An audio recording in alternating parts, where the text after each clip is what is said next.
back to my channel.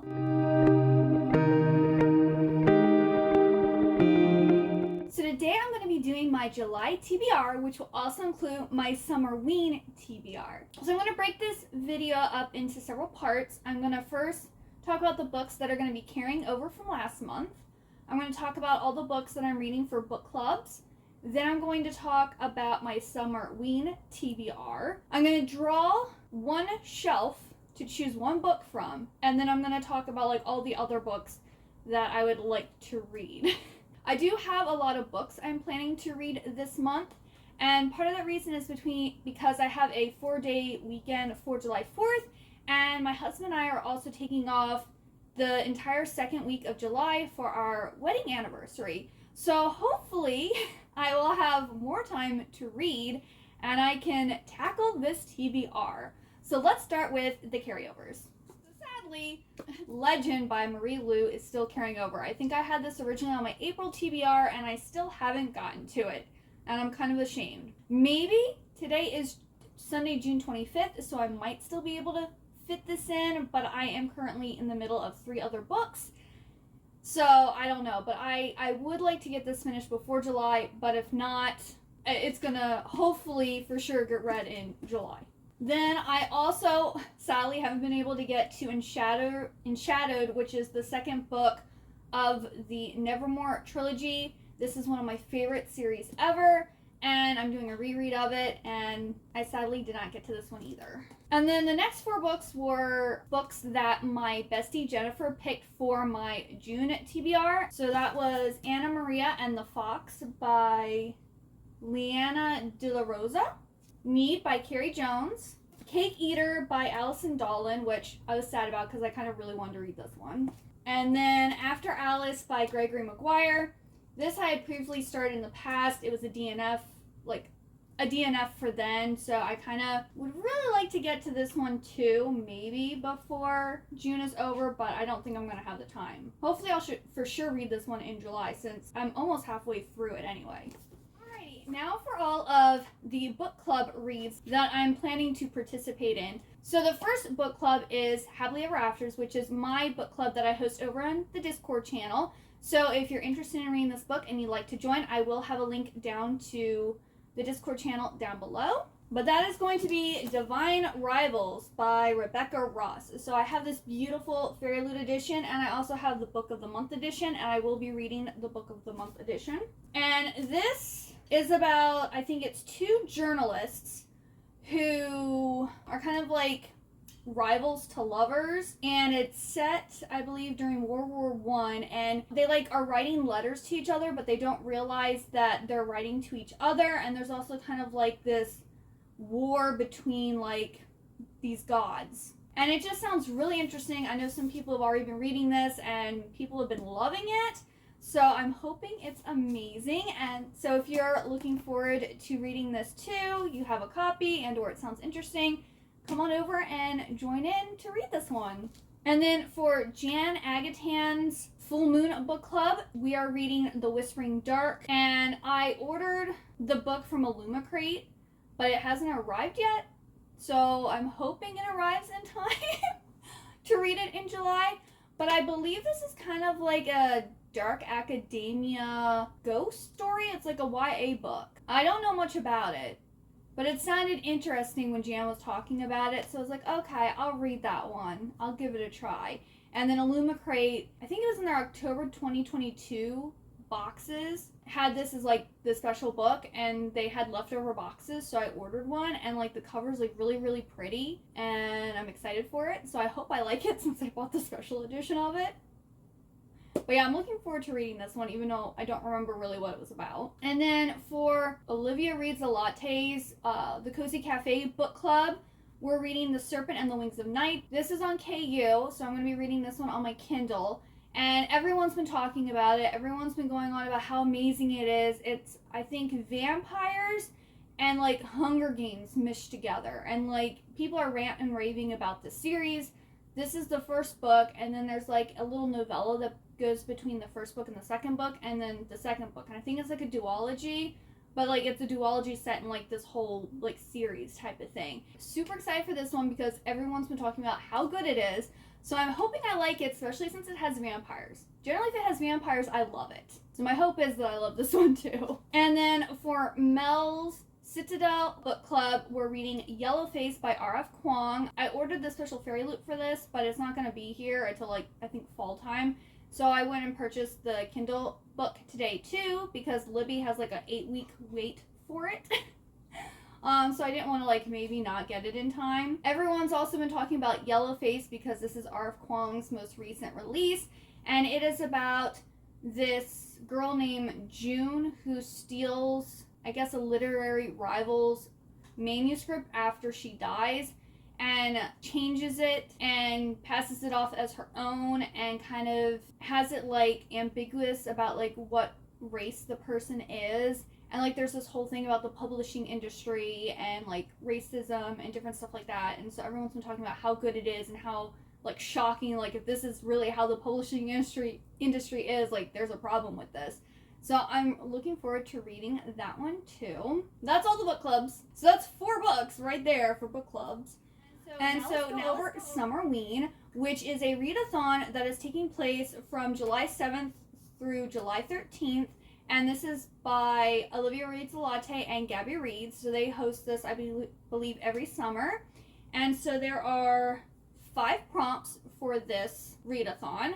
So let's go over what I'm going to be reading. So the first prompt is to read a book in the dark. For reading a book in the dark, I figured I'd go with like a short book that I could like maybe sit down and read in one sitting. And I've had this book sitting on my shelf for so long. When did this book come out? 2012. So I've had this on my bookshelf since 2012. And that is The Humming Room by Ellen Potter.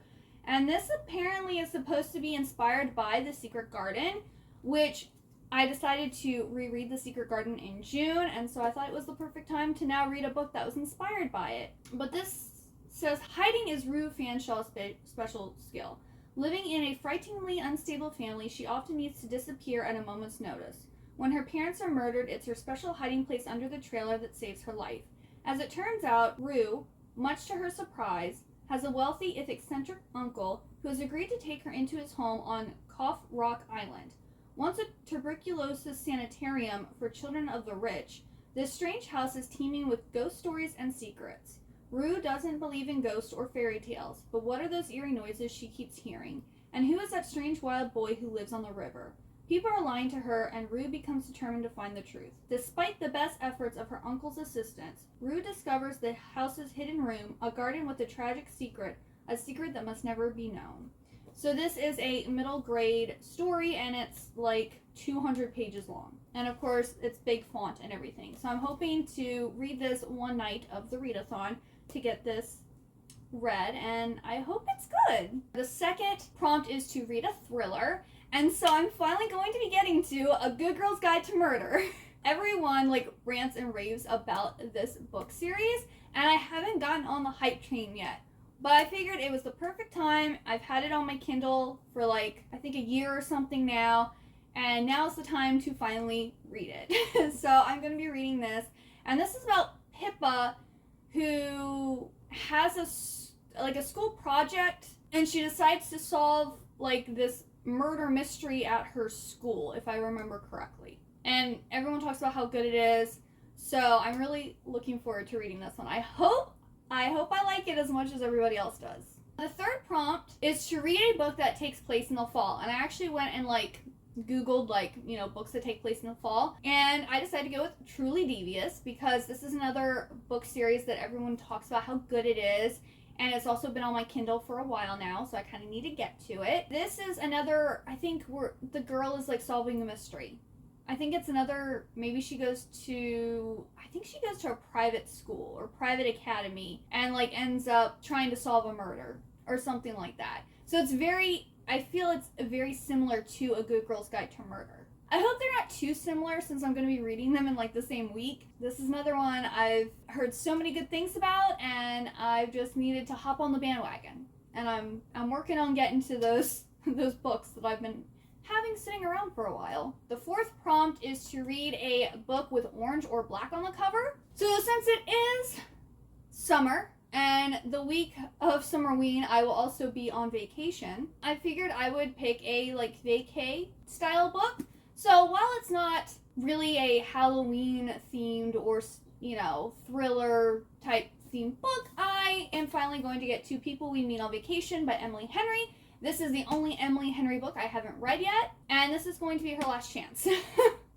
Because Beach Read, I gave 3 stars. It was okay. Happy Place, I gave 3 stars. It was okay. Book Lovers, I did really like. I gave that one 4 stars, but it still wasn't like a favorite. It was just, I kind of really connected to the main character in that one, but the story overall wasn't that impressive.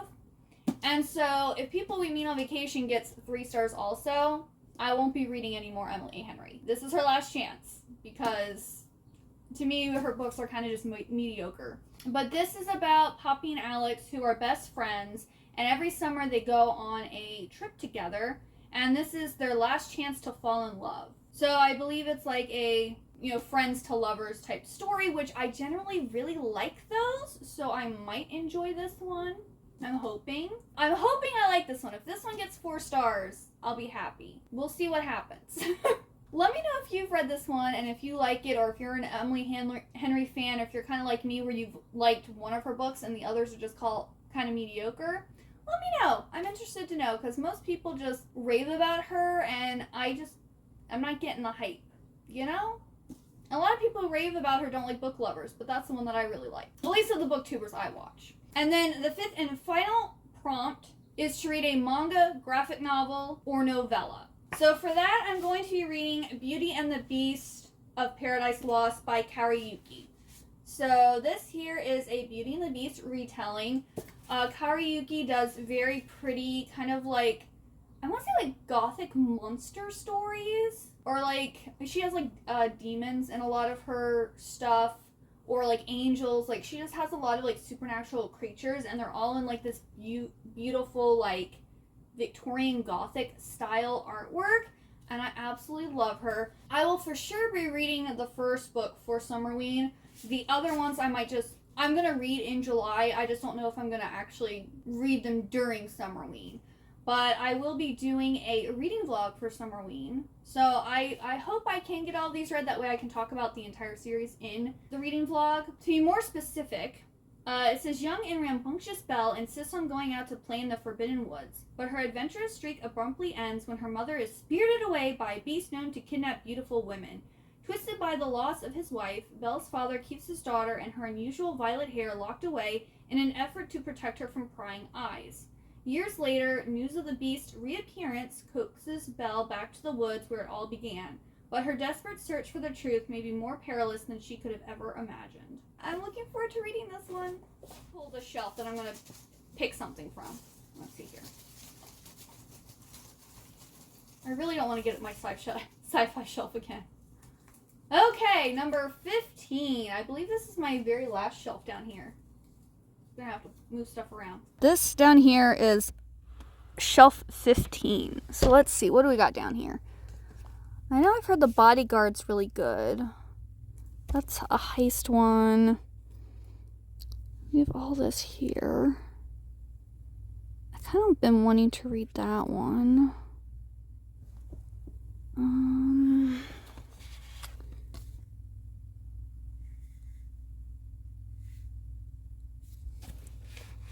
I have like my Greek mythology stuff back there. I'm not really in the mood for Greek mythology. What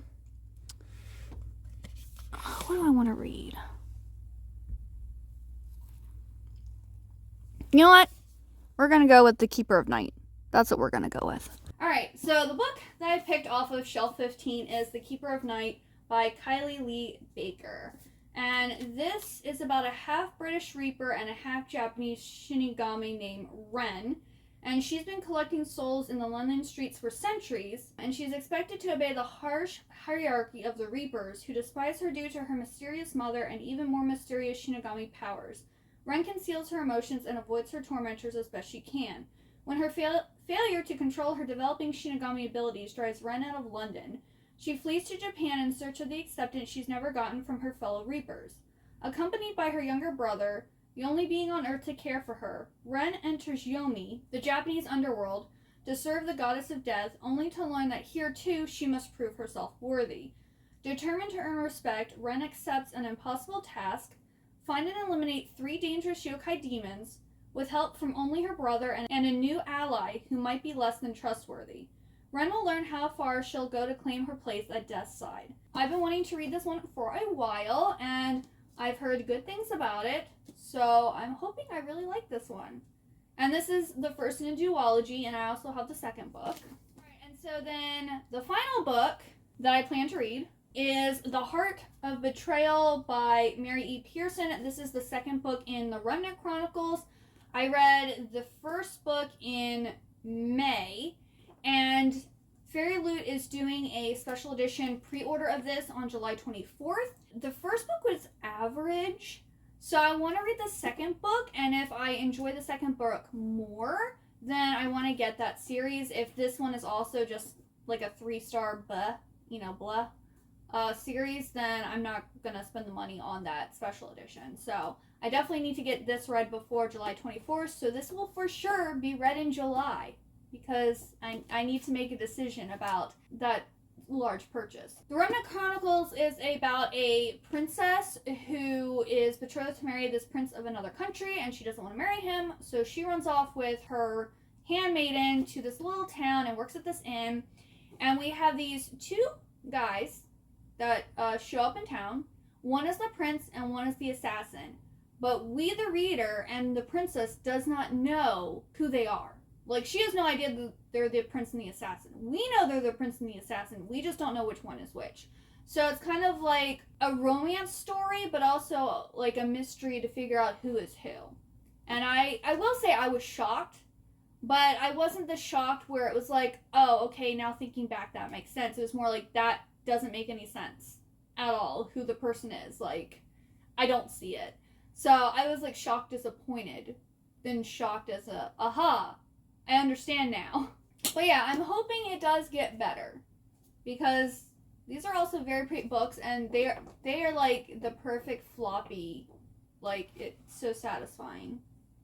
So satisfying. So yes, that is everything that is planned. I highly doubt that I'm going to be able to get through all those books, but if I do, I also have a stack of books that I have like set aside to pick from, so I will show you those. I'm not going to go over them, I'm just going to like show you what they are. This here is like my stack of, if I need more books to read, this is the stack I have to go through.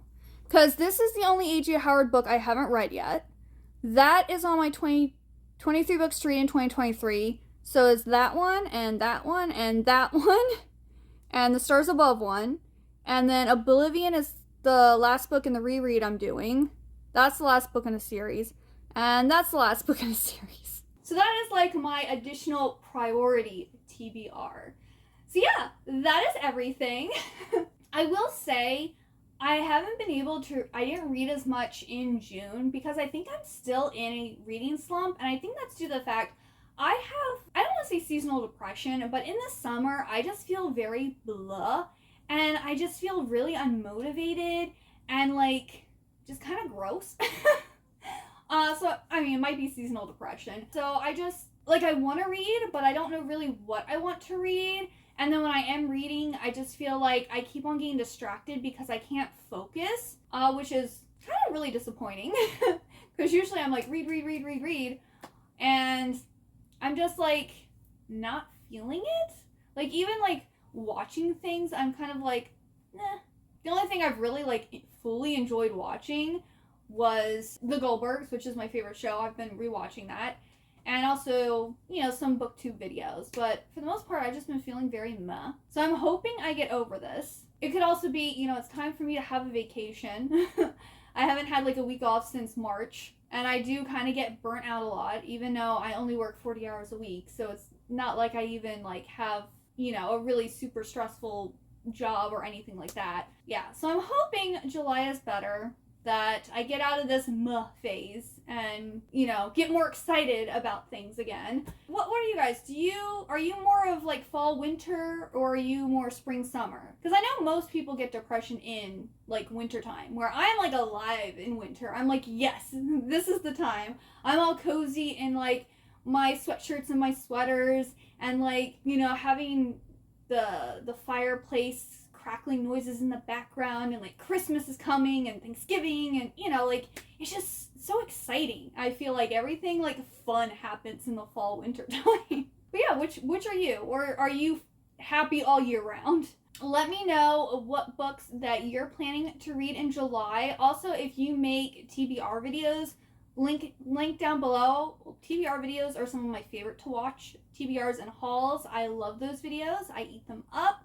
So yeah, let me know if you're making or have made a TBR video. Thank you so much for watching. If you like this video, please give it a big old thumbs up and also hit that subscribe button down below.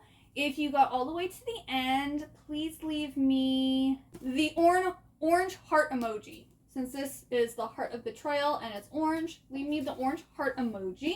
And I hope you have a wonderful good day or night, and I hope to see you next time. Bye-bye!